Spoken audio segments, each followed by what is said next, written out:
आदरणीय मंच और सभागार में उपस्थित विद्वज्जन, आप सभी का सादर अभिवादन। सबसे पहले भाई गाजी जी से कहने के लिए जो शब्द मैं बहुत देर से चुनना चाह रही थी, बुनना चाह रही थी, वो यह है कि इस दुख की घड़ी में हम सब उनके साथ हैं। ईश्वर न करे इस तरह का कष्ट किसी को पड़े। हम सबकी सहानुभूति, हम सबकी संवेदना और दुख पूरे परिवार के साथ है। आज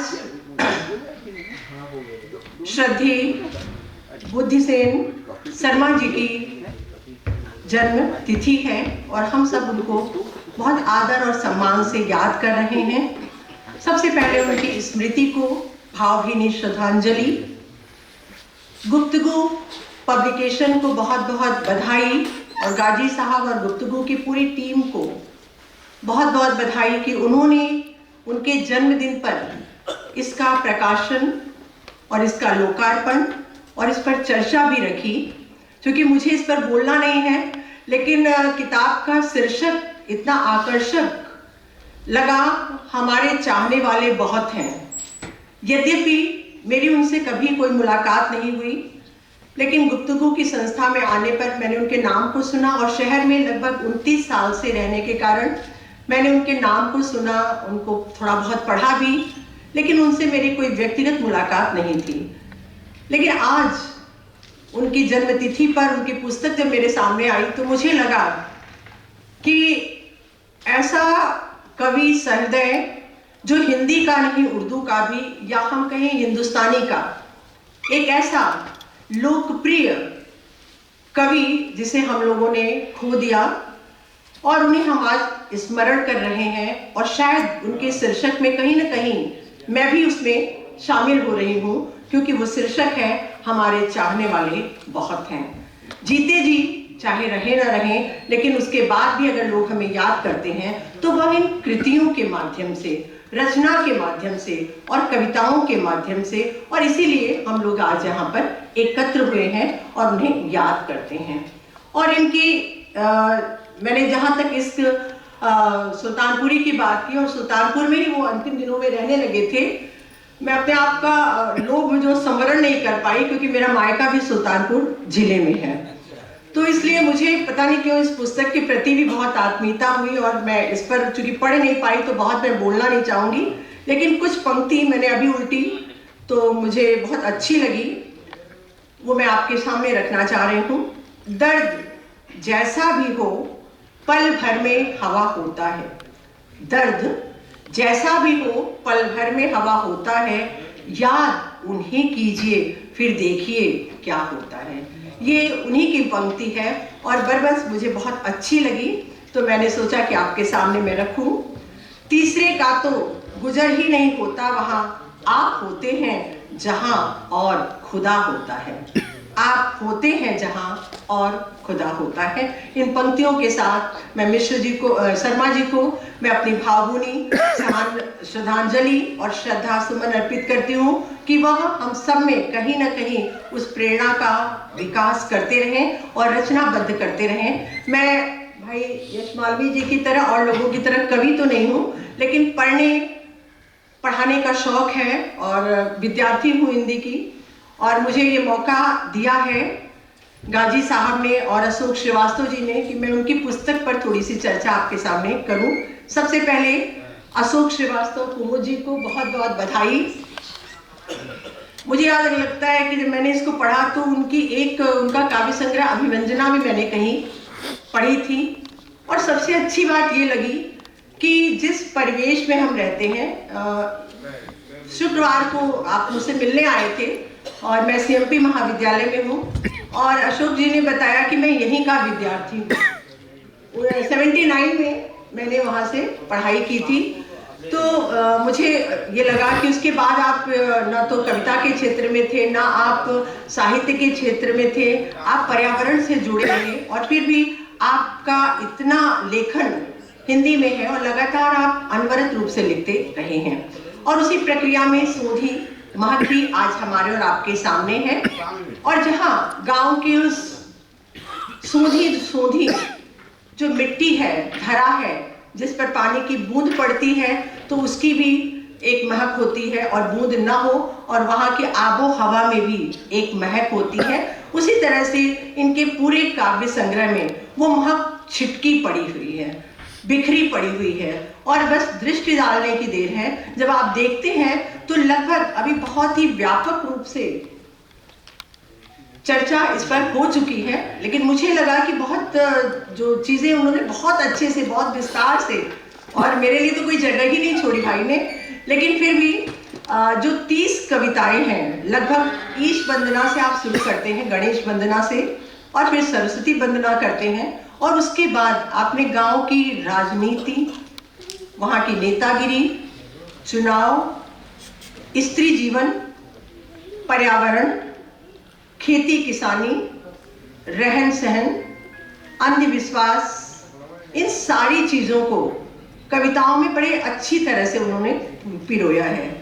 सबसे बड़ी बात है कि जब हम खड़ी बोली में बातचीत करते हैं और हम अवधी में या ब्रज में या छत्तीसगढ़ी में या बुंदेली में जब कुछ पढ़ते हैं, तो आप जिस क्षेत्र विशेष के होते हैं वो आत्मीयता आपको कहीं अंदर बहुत ही आकर्षित करती है, और आपको लगता है आप भी उसी मिट्टी से जुड़े हुए हैं। जब हम कितना भी अंग्रेजी में भाषण दे लें, बोल लें, लेकिन वो आत्मीयता हो नहीं पाती जो अपनी मातृभाषा से होती है।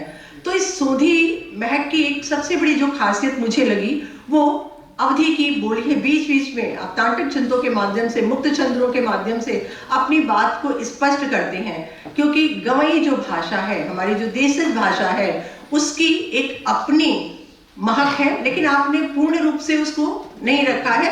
कहीं ना कहीं खड़ी बोली को सम्मिश्रित करते हुए आपने उसको सहज बनाने की, ग्राह्य बनाने की कोशिश की है कि आम पाठक, चाहे वो गांव का हो चाहे शहर का हो, उसको पढ़कर अपनी बात को स्पष्ट रूप से आपकी बात को समझ सकता है, और उस कविता का जो अध्ययन है उसको आगे की ओर ले जाता है।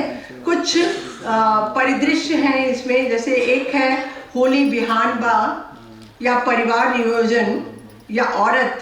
कुछ कविताएं अनायास आकृष्ट करती हैं, उनका मैं आपके सामने उल्लेख करना चाहूंगी।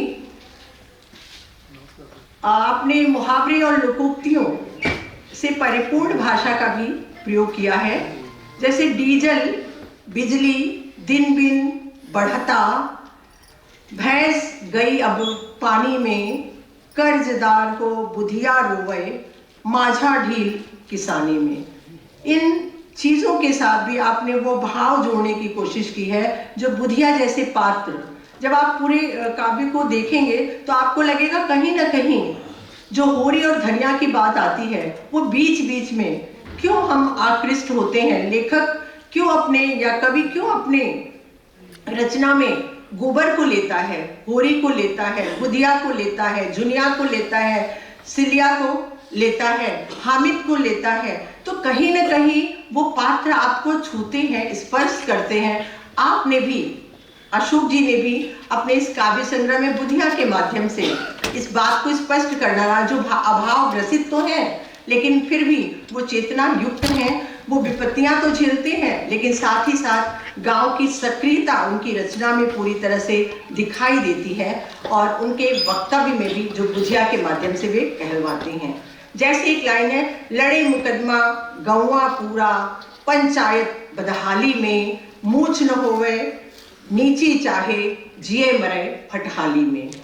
ये भी एक दैन्य तो है, लेकिन उसके साथ जो बुधिया का अर्थशास्त्र है उस पर भी आपने लिखा है, अर्थशास्त्र के नियम जटिल बा, लेकिन थोड़ी सी भाषा इसमें आप ऐसे जटिल बाटे, अर्थशास्त्र के नियम जटिल बाटे, तो शायद वो और